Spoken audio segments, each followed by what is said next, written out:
Welcome back to the Holiday Yoga series. I hope you've been enjoying it. We're now going to do a very familiar pose to you, downward facing dog. Hi again. We're going to practice downward facing dog, a very familiar pose to you all, and again warming up to it. So it should take about 8 minutes. Hope you enjoy it. And we're going to start in cat pose. We're going to come into hands and knees.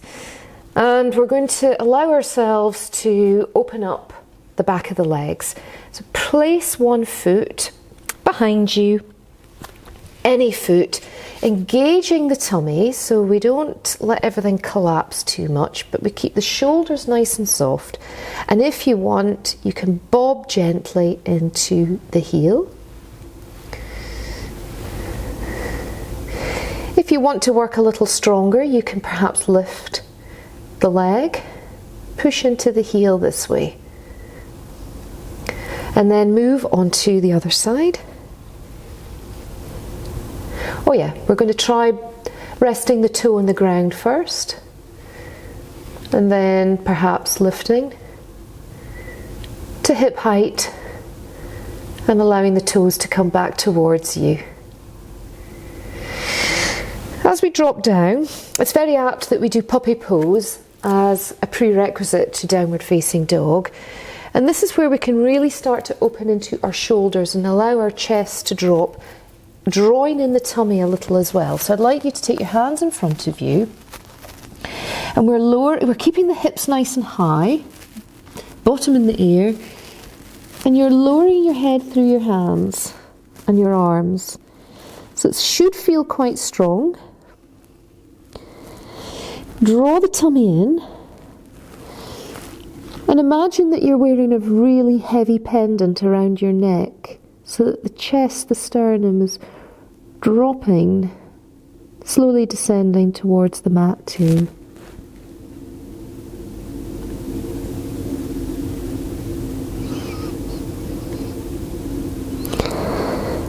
On your next breath in, you can start to walk the hands back towards the knees, and something really conventional now, breathing in cat.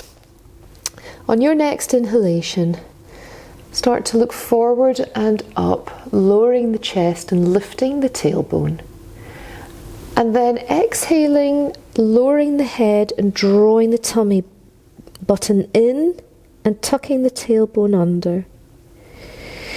Do that in time with your own breath, another 2 or 3 times.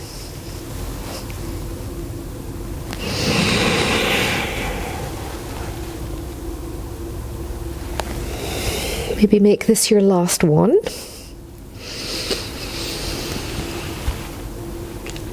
And then I'd like you to come back to a neutral cat, take the hands forward again, and allow yourself to indulge in puppy pose once more. Now, we can do something a little bit different. We can bring the palms together. And if you wish, you can draw your hands behind you and maybe take the crown of the head down to the ground, finding the right spot where it's comfortable. And if you wish, you can allow the clasped hands to drift up. It's very strong, puts a little bit of pressure into the head as well.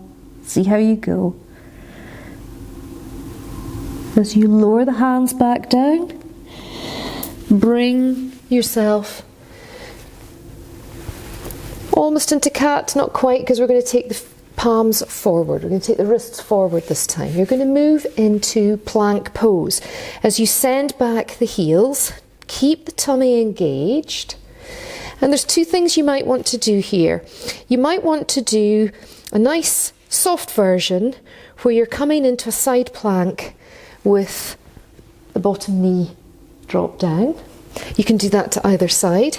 If you want to work a little harder and the wrists feel okay today, we can send the heels over to one side, and you can allow the hips to stay elevated and the arm to raise.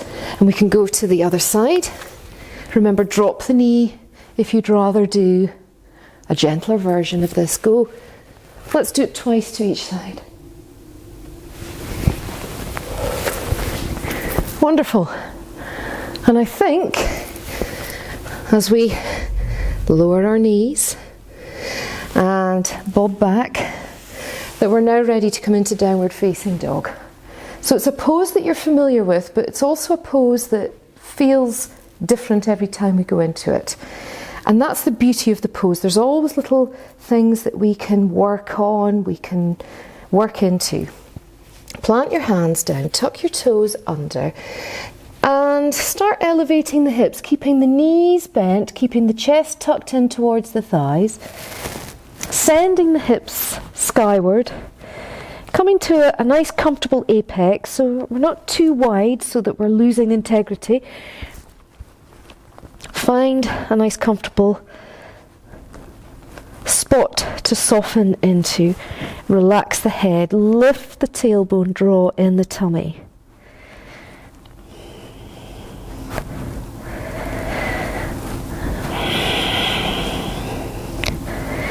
Now we're all different creatures. Some of us like to move in our downward dogs. I would invite you to carry out a little survey of the body with a sort of quiet, more subtle, gentle internal movement. It's maybe less visible to the eye, but it's felt by you, the practitioner, felt beautifully. Draw the tummy in, Uddiyana Bandha, and slowly start to descend the knees and give the wrists a nice comfortable rest as you lower back down. Now we can either come back into downward dog again, or if you're feeling a little adventurous, you can try downward dog against a wall. It almost becomes like a half handstand. And I'm going to use this wonderful reclaimed whiskey barrel to put my feet up against. You might choose a breakfast bar, you might choose a wall. Just make sure that there's no one going to disturb you. As you walk back towards the wall, or whichever prop you're using, this whiskey barrel should be nice and stable. And up you go.